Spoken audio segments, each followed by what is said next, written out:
is the Girl Chat International podcast.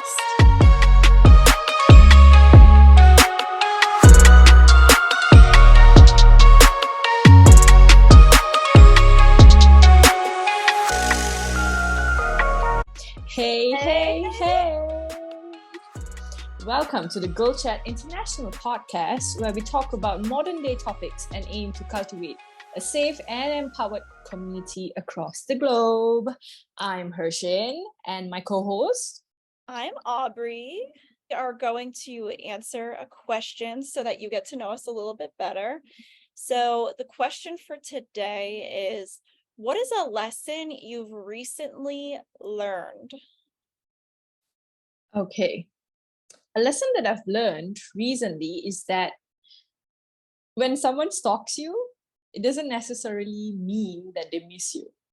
So, it's like they could be bored and they're like, let me just stalk this person because I'm bored.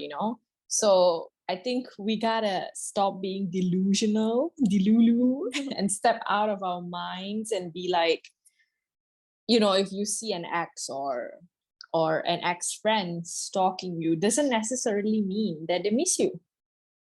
Yeah.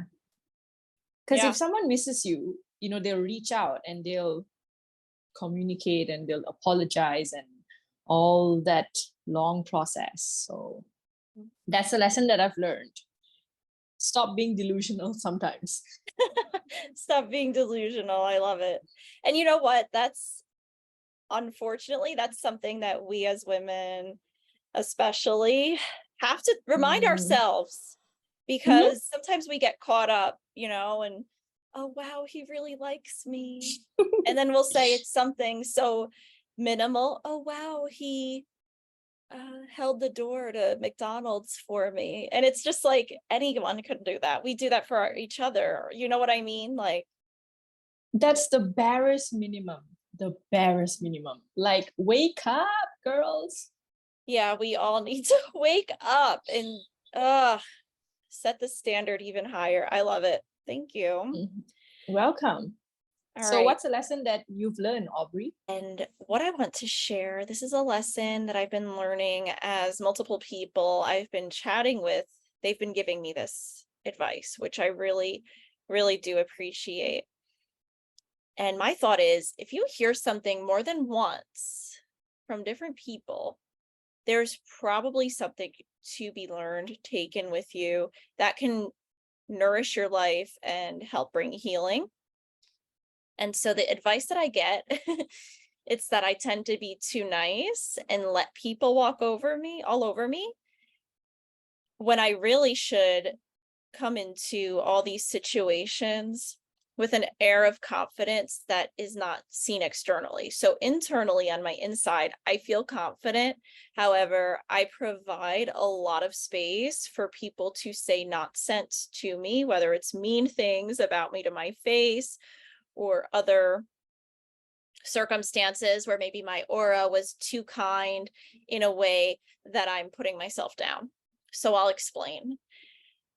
In some circumstances, yes, people have had the audacity to say things to my face that just didn't make sense to say to someone. You don't just hurt people, but obviously hurt people hurt other people. But the advice that I've been getting is to really just shut it down. If people want to mess, shut them down. And I 100% wholeheartedly agree.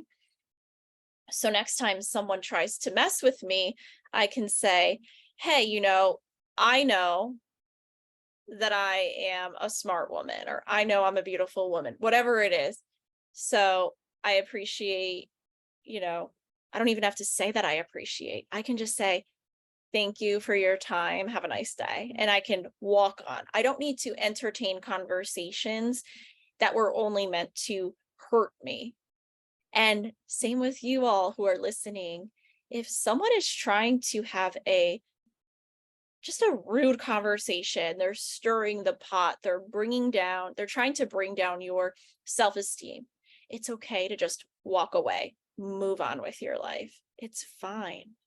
We don't owe people the time and the energy to take us down in the process. So that's one of my big life lessons that I've been learning lately. And I've been really grateful for learning that lesson. And so also with that, I have an interesting story. So at one point in time down the line, I had a friend, she wanted to set me up with her friend. And she said to me, "Oh, he's successful. He has a really nice place.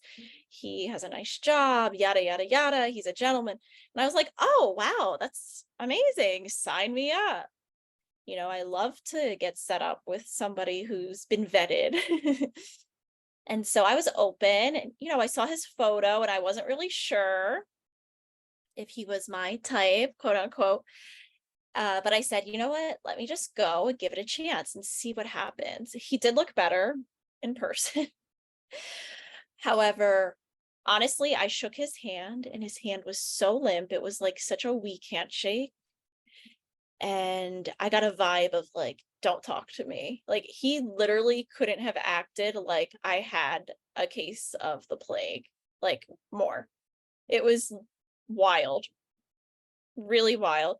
So I read the social cues and I kind of just stayed with the group and did group conversations and whatnot, but really tried to not stand next to him or have one-on-one convo because he was avoiding like the plague.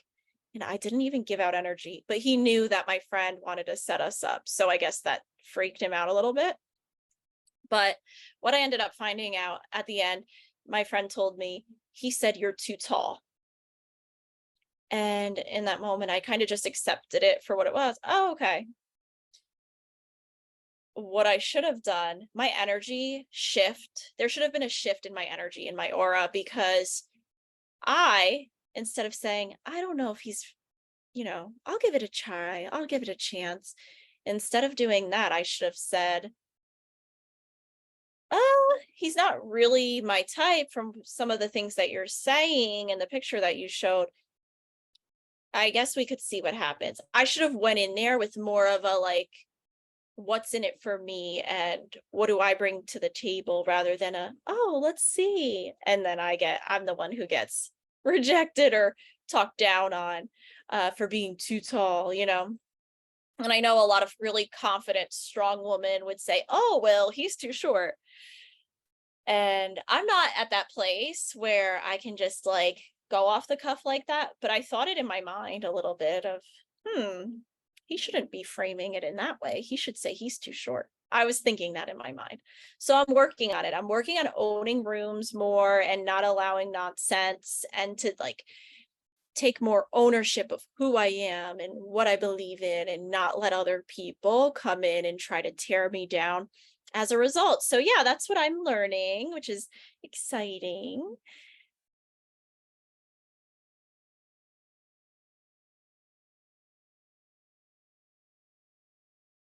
So today we are going to talk about friendship. And if you're listening right now, I want you to know that this is almost our sneak peek as it pertains to friendship and all the ins and outs and subtopics that friendship can bring. When we really think about it, friendship is something that is so vital to our lives and even our survival. A lot of our friends become family, and these are relationships that really are, when we really choose the right friends, I should say, they are safe, secure, comforting. And as we talk about friendship, we'll also talk about the heartbreak that can go with friendship. Sometimes we are more heartbroken by our friends than maybe a dating scenario. And we'll also talk a little bit about how do we know when this friendship is right or when to take a step back. So, to start talking about friendships, Hersyn, can you tell me a little bit about friendships that you've had that there was support and loyalty involved in that friendship?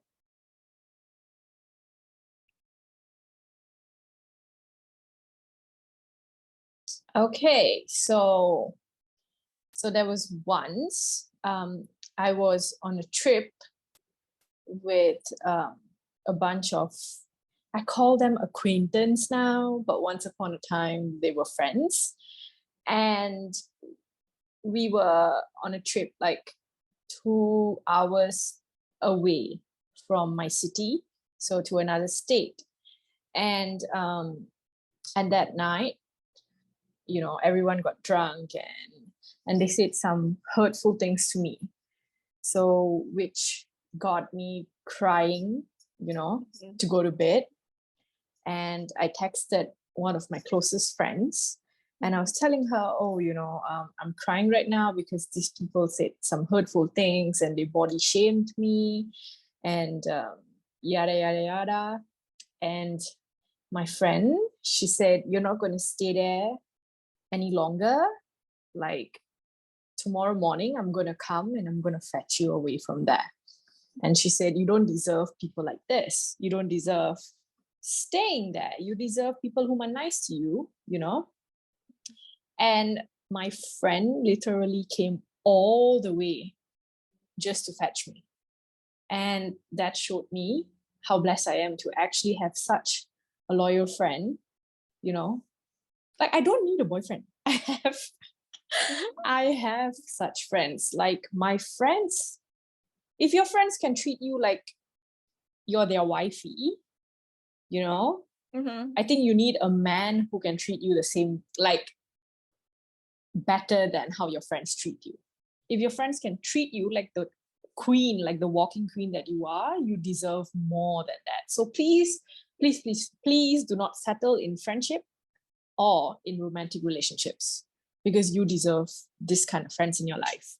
So that's about loyalty, about my friends. And to my friend hearing this, I love you so much. And thank you for being there for me when I had no one. That's awesome that your friend was willing to drive 2 hours to make you feel better. I love that. So yeah, it really opened my eyes. Like, yeah, wow, I deserve such friends. That's wonderful. And for me, similar to a certain extent, similar. I've had friends who definitely have gone out of their way for me and shown me that they care for me and love me. So when I was sick at one point in time, and on a later podcast, I could talk more about it, but I got really, really sick and I was in the hospital and just a lot of medical crap. And I had some friends who they would just drive me to doctor's appointments. They would drop me off at work. Like, they were so kind. They really just took the time out of their busy schedules, because we were all doc students, and added it in their schedule to help me, because I was so dizzy that I couldn't drive and I was sick and my body felt awful. So they showed me that empathy and showed they cared and loved me. So that was beautiful. And one of them, probably the main friend who helped me the most, is my friend Kirsten. She and I have a history of just a really good friendship. But especially when I look back on those moments, it's who's there for you when you're your lowest. And she's definitely one of those. I have a few great friends, but it's just a beautiful thing when people actually care about you, when you have nothing to bring to them. That's the thing, the reciprocal thing. Some friends, or friends, quote unquote, they are thinking, okay, what does this person bring to my life? Status, VIP access, I don't know, a boat. I don't even know. Just there's so many silly things and reasons why people are friends with someone else. They're like, what's in it for me? And it's superficial. Yeah. Ugh. So did you have something else to add about safe friendships or strong friendships? Safe friendships. To all my girls who've been there for me when I was at my lowest, crying over boys, them telling me, you deserve better, open your damn eyes. And my childhood friends, so they're twins, and they've been with me like since we were, I think, 5 years old. So yeah, they've been through thick and thin. Like, that song from Drake, started From the bottom, now we're here. Yeah, started from the bottom, now we're here. So that's, yeah. So I'm really grateful for friends like that. We make it a point to always meet monthly because, you gotta meet. I mean, if you claim that you're my close friend and you just we don't meet or we don't talk, how are you even close? Like when you don't even know what's happening in my life. So it's important. To all the listeners out here, it's important to keep in touch with your friends. Please call them, please check on them, please find time to go out with them. It's lonely out here for all of us single ones. If you're married or you're in a relationship, please remember your friends who were there for you since the beginning. So, yeah.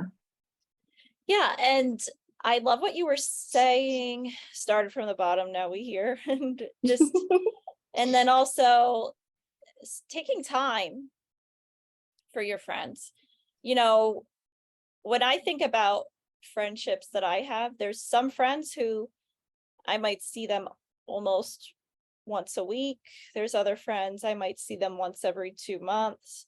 But even if we don't see the friends once a month, we should at least text, hey, how's it going? Or make a phone call. Or, even on Instagram, you can have group chats and you can send memes. Like I have 2 friends who are now my bestest friends, right? One of them has migrated to New Zealand and another is in the United States of America. And we have this group chat on Instagram where we constantly share memes. And, because you're busy, right? You're busy in life, but at least you think of each other and you share memes to make each other laugh. And once a week we'll be like, is everyone good here? Just that. Yeah, I think.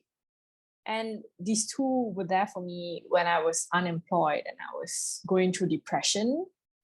And yeah, they really took care of me. So yeah, that's important.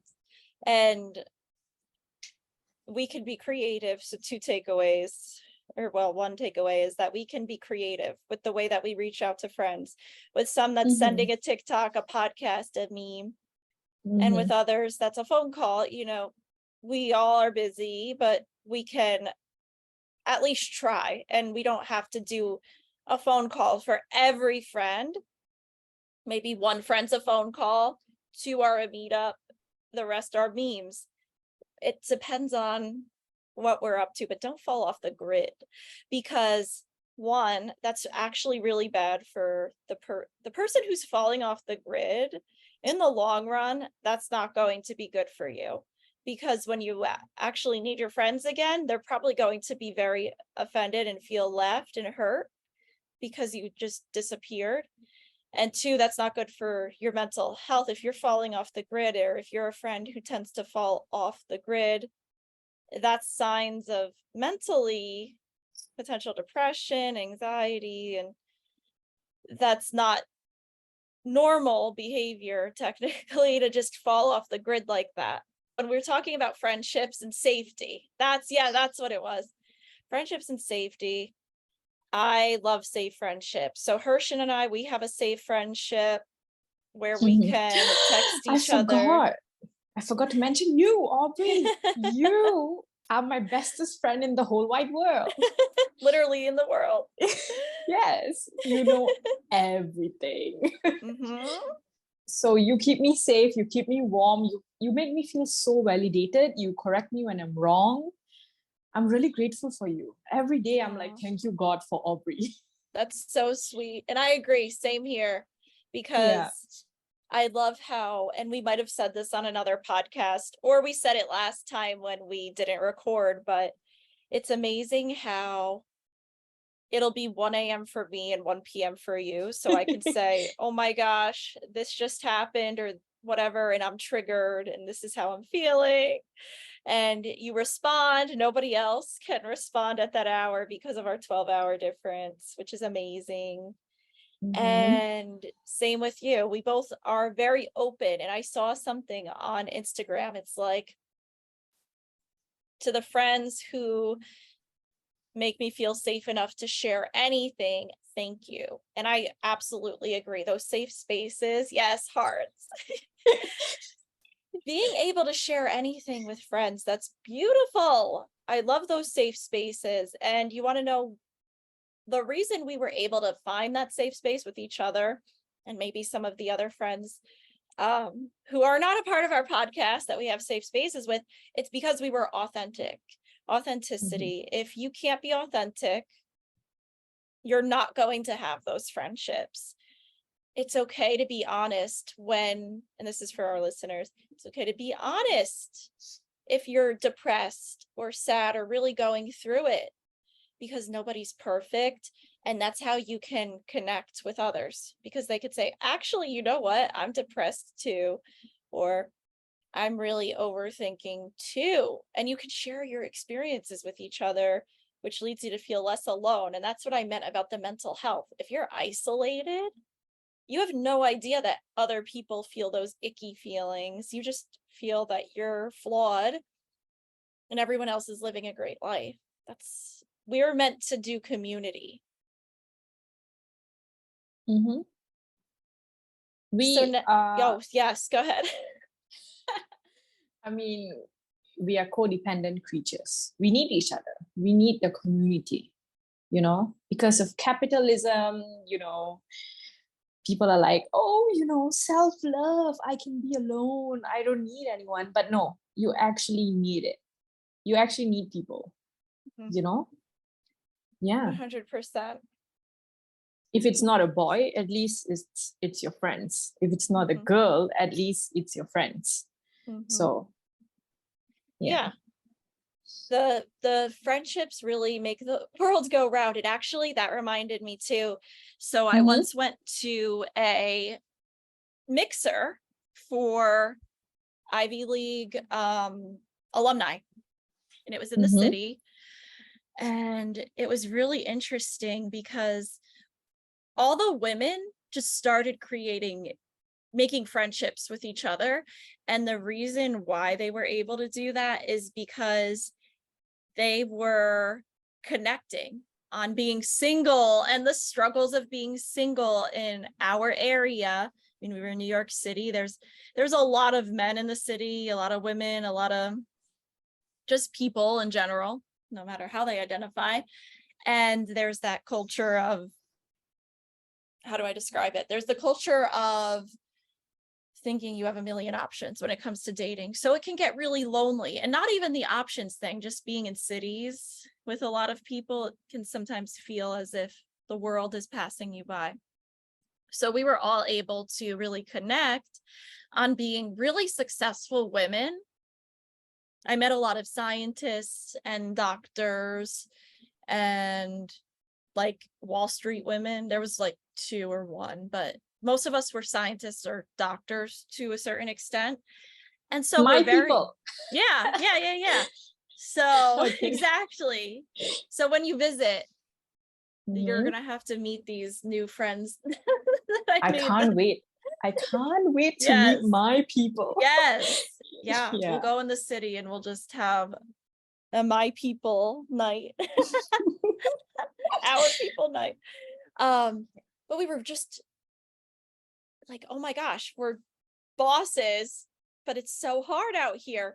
So we were just connecting on like life, and it was so beautiful that we were all so honest. Some people were like, I'm lonely, or I get depressed, or I hope I'm not depressed after this event. And it was so cool that everyone was just able to be open like that. And that's what leads to actually lasting friendships and support. Support is huge. So, on a more negative note, when have you realized that this friendship, or a friendship, I should say, is no longer good for you and you've outgrown it? Hmm. I think it's when you can't relate on the same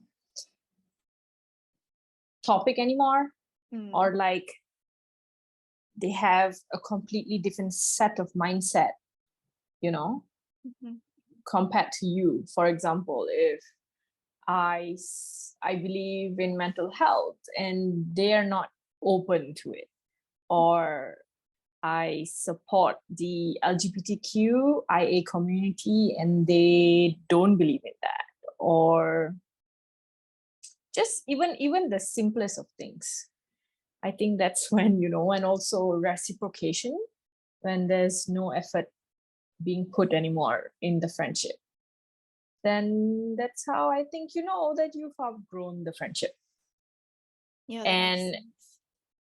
it's like the older you get, you just get tired of, you just get tired. You just, I guess, grow a thick skin and just, if why should I always be the one putting in effort? Why, you know? Mhm. So that's how I guess I know when I've Yeah, outgrown a friendship. you're giving, giving, giving, and they're just Mhm. taking, taking, taking. It's not a give and Mhm. take anymore. Yeah, Yeah. that hurts. My feelings always get hurt when I'm in those. It hurts a lot. A Mhm. lot. Like it really hurts that I have to talk about it in therapy. Mhm. But and I talk about it with you too. Yes, So absolutely. Same. It sucks to feel like you're filler in the room. So rather than mhm. being the bridesmaid, you're a guest sitting in the back of the room, like literally put in the dark corner in the back. And actually, in college, I remember my staff, we were supposed to win staff of the year, and we had like two or three people, I can't even remember, who got fired right before the award ceremony. So they actually moved our table to the back dark corner, and another staff won staff of the year instead. But we were like, oh my gosh, we are put in the peasant corner. Yeah.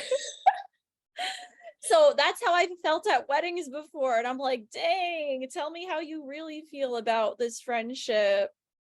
But then there's other times where even if I wasn't a bridesmaid, I was put at a table like more in the center by the dance floor. And that, okay, so at least here in America, that means you're Mhm. like a good friend if you get a good table at a wedding.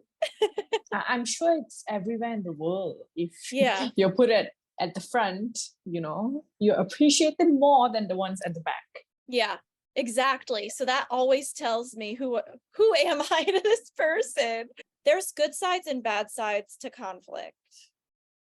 On the one hand, I have friends who honestly, everybody's afraid of conflict. Even if you're good at it, it's still scary because you don't know how your other friends are going to react to the conflict. So, for Mm-hmm. example, I've had miscommunications with one of my friends before. And I said to her, I was like, I value this relationship. You're one of my best friends. I don't want to lose this relationship. So any Mm-hmm. discussion we have right now is to stay friends and Mm-hmm. nourish the relationship. And she agreed, and she does the same thing with me. But at first, for her, it was almost like those conflicts typically would end her relationship. So that was scary. But now we have a safe friendship. So she realizes, oh, I can have conflict and talk about it. And it Mm-hmm. actually gets rid of the conflict moving forward and makes the relationship more healthy.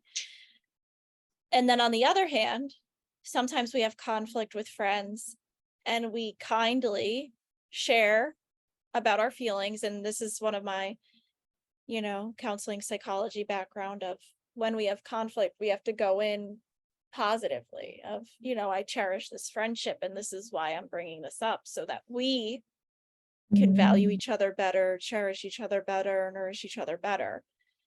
I felt, this is the I statements. I felt sad, or I felt left out. I felt alone when XYZ happened. Can we talk about it? So when we frame it that way, it doesn't put the person on guard. However, some people, they don't care enough about the friendship to even listen to you. And if that happens, that's a sign that that relationship isn't for you anymore. I'm sorry. Yeah. I feel like, okay, so I'm going to quote Dr. Nicole Lapera. I'm so sorry if I'm butchering your name right now, but she's the holistic psychologist on Instagram. She's famous. I love her posts, like "You rock, doctor."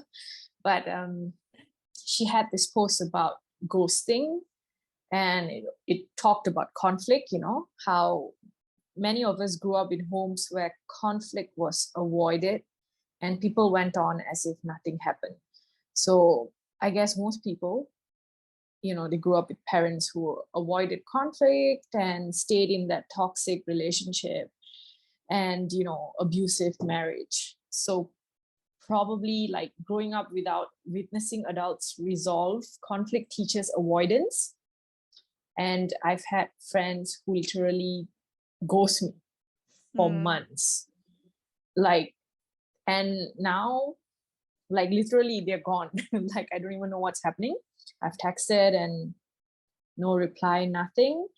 But then I came across this, post, and avoidance is a coping mechanism for them.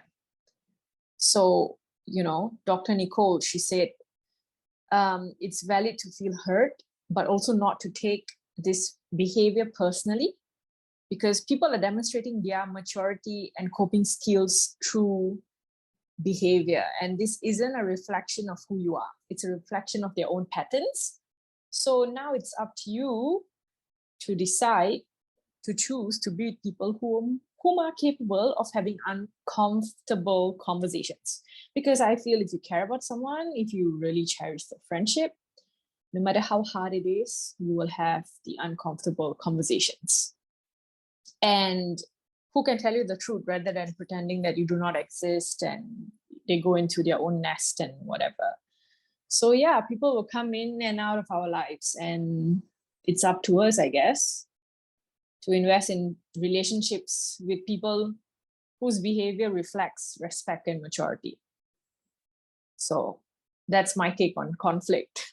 Have those uncomfortable conversations if you really care about that friend, and please do not ghost your friends.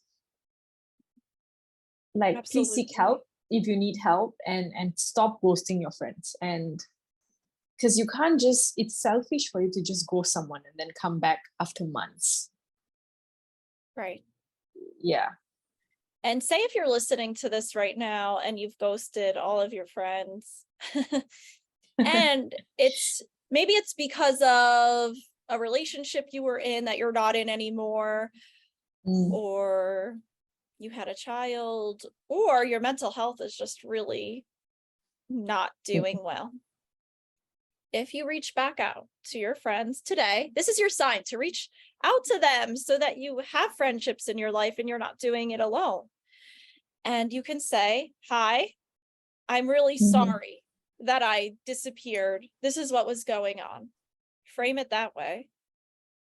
Because the problem is when people ghost their friends, they usually come back like no big deal.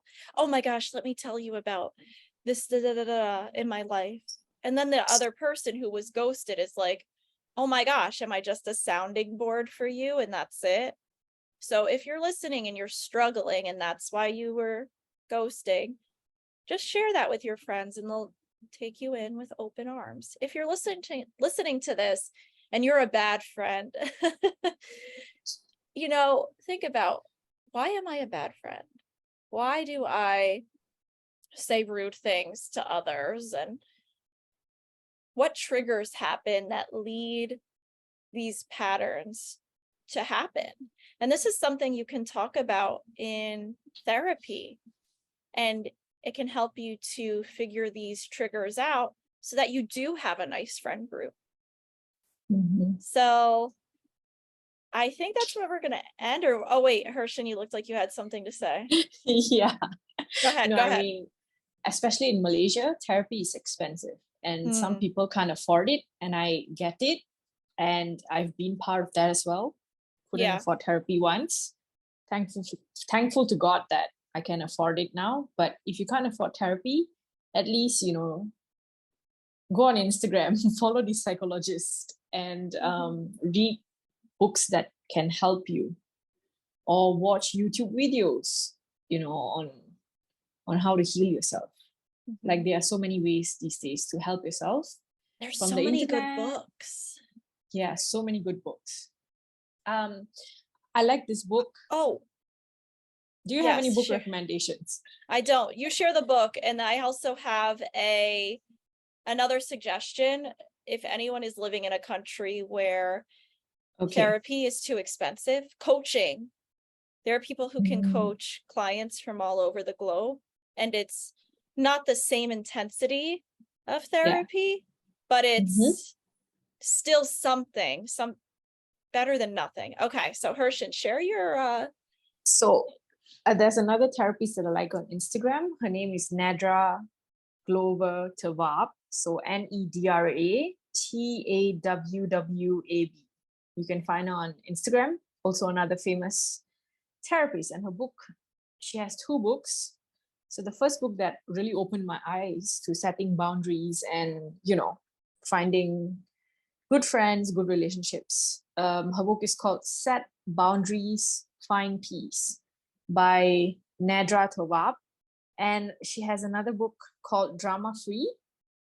And that book is for all the drama in your life with your family, your friends. Ooh. She teaches you, yeah, she's really good, you know. It's like I learned a lot from her book. Oh, I love that. Yeah. So we talk about it in therapy as well, me and my therapist. So that's a really good book. So I recommend you can download, you know, some PDF for free, some ebooks, or you can buy it. It's kind of cheap. In Malaysia, we have Shopee.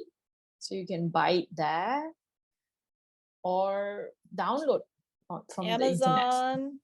The internet. Yeah. Get a there's so many ways to get the book.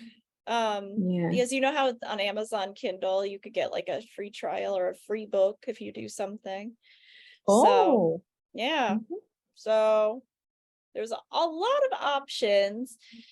A book that I'm trying to finish up is Escaping Toxic Guilt. And the author, she's a licensed professional counselor, LPC, that's my license as well. And she's also a nurse. So it's a cool. So cool. Right? Yeah. I love that. So she has both like the medical model and the wellness counseling model as she writes about this book. And her name is Susan Carell. And then lastly, you can follow me on Instagram at truthfully.yours.blog. I like to post about attachment and different health or mental health concerns, but also our podcast. We have some really good episodes coming up focused on specific mental health diagnoses and what to do about it, and questions to ask yourself, how to journal, how to just feel better. And we'll also talk a little bit about physical health down the line. So we can be a resource as well. Yes, we can.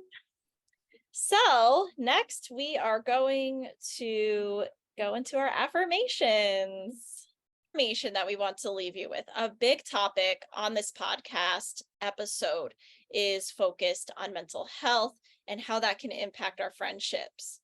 So the affirmation here is following your intuition, because that little voice within, it is so powerful. It's smart, it's strong, it's resilient, it's beyond brave. And sometimes we are so accustomed to quieting that little voice And we hear about inner child work on Instagram. And that intuition, that's our little child, our inner child telling us, help me, save me. I want to do this. I want to do that.